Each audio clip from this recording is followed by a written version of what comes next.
हर किसी के जीवन में कुछ ना कुछ संघर्ष जरूर होता है और कहा भी जाता है कि बिना संघर्ष के कुछ हासिल भी नहीं होता। जितना बड़ा संघर्ष होगा, कामयाबी भी उतनी ही बड़ी होती है। कुछ ऐसा ही संघर्ष है ऋषि सुनक और उनके परिवार का।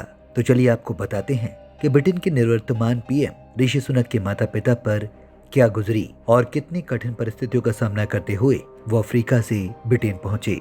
दिलचस्प है सुनक का अतीत। भारतीय मूल के ऋषि सुनक की पृष्ठभूमि और अतीत बेहद दिलचस्प है। ये जानना दिलचस्प है कि किस तरह से ये शख्स वर्ग, नस्ल, औपनिवेशिकता और खुद ब्रिटिश साम्राज्य के ढांचे से गुजरता हुआ 10 डाउनिंग स्ट्रीट तक पहुंचा है। ऋषि सुनक की मां का नाम उषा सुनक और पिता का नाम यशवीर सुनक है। ऋषि सुनक का जन्म दक्षिणी बंदरगाह शहर साउथहैम्पटन स्थित इनके घर में 1990 में हुआ। हालांकि उषा और यशवीर सुनक पूर्वी अफ्रीका के ब्रिटिश उपनिवेशों से ब्रिटेन पहुंचे थे।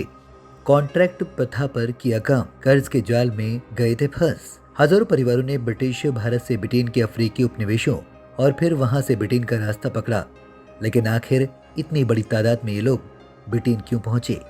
इसका इतिहास क्या है? विश्व इतिहास की टीचर एमिली ग्लेनकर कहती हैं कि 19वीं सदी की शुरुआत में ब्रिटिश साम्राज्य का तेजी से औद्योगिकरण हो रहा था, लेकिन गुलामी की प्रथा खत्म हो चुकी थी, लिहाजा कामगारों की भारी कमी हो गई। एमिली के उस दौर के वीडियो भी सामने आए थे। वो बताती हैं कि भारतीयों से रेल, रोड के निर्माण या प्लांटेशन में काम लिया जाता था। उन्हें कॉन्ट्रैक्ट के तहत काम पर रखा जाता था, जिसमें उन्हें कोई वेतन नहीं मिलता था। दरअसल उन्हें कर्ज के बदले काम करने को कहा जाता था और अक्सर वो कर्ज नहीं उतार पाते थे और इस जाल में फंस जाते थे। लेकिन जैसे जैसे समय बीतता गया और भारतीय समुदाय के लोगों की तादाद बढ़ती गई, इस तरह कॉन्ट्रैक्ट पर काम कराने की प्रथा बंद हो गई। कई लोग भारत लौट गए, लेकिन ब्रिटिश साम्राज्य ने दक्षिण एशियाइयों को पूर्वी अफ्रीका बुलाना शुरू किया। उन्हें ज्यादा आर्थिक मौकों और ज्यादा सामाजिक रुतबे का वादा किया गया। ग्लेनकर कहती हैं कि यह ढांचा कुछ इस तरह का था कि इस क्रम में गोरे ब्रिटिश सबसे ऊपर और काले अफ्रीकी लोग सबसे नीचे थे। बीच में दक्षिण एशियाई समुदाय के लोग थे। इन दक्षिण एशियाओं के हिस्से में पेशेवर और प्रशासनिक पद आए, यानी ये ब्रिटिश नेटिव अफ्रीकियों के बीच कड़ी का काम करते थे। ग्लेनकर कहते हैं कि कई भारतीयों को लगा कि अफ्रीकी उपनिवेशों में ब्रिटिश साम्राज्य जो सिस्टम बना रहा है, उसमें बीच में जगह बनाने पर उनके पास काफी आर्थिक मौके आएंगे। लेकिन थोड़े ही समय में अफ्रीकी भारतीय समुदायों ने वहां ताकत हासिल कर ली।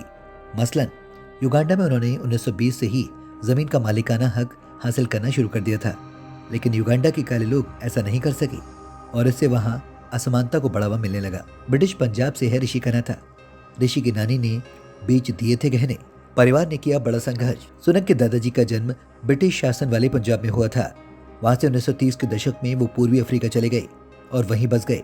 लेकिन जैसे जैसे अफ्रीकी देश ब्रिटिश शासन से आजाद होने लगा, भारतीय समुदाय के लोग ब्रिटेन पहुंचने लगे। सुनक के दादाजी तंगनईका में टैक्स अधिकारी थे और ब्रिटेन आने के बाद उन्हें राजस्व विभाग में नौकरी मिल गई थी। सुनक के माता पिता मेडिकल के पेशे में थे।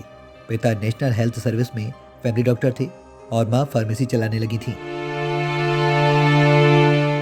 जैसे जैसे ब्रिटेन में भारतीय समुदाय तरक्की करने लगा, वैसे वैसे दूसरे एशियाई समुदायों से ये अलग दिखने लगा। भारतीय समुदाय ब्रिटिश समाज से ज्यादा घुला मिला था। ब्रिटेन में डायरेक्ट फ्लाइट एग्रीमेंट भी आए, लेकिन वो सुनक के पूर्वजों की तरह उपनिवेश के रास्ते नहीं आए। ये लोग 1947 में भारत विभाजन के साथ सीधे यहाँ आए थे। सुनक की हाल ही में एक बायोग्राफी में बताया गया है कि 1960 में उनकी नानी संरक्षण ने ब्रिटेन आने के लिए अपनी शादी के गहने बेच दिए थे। इसके बाद उनकी नाना नानी दोनों ब्रिटेन आ गए थे।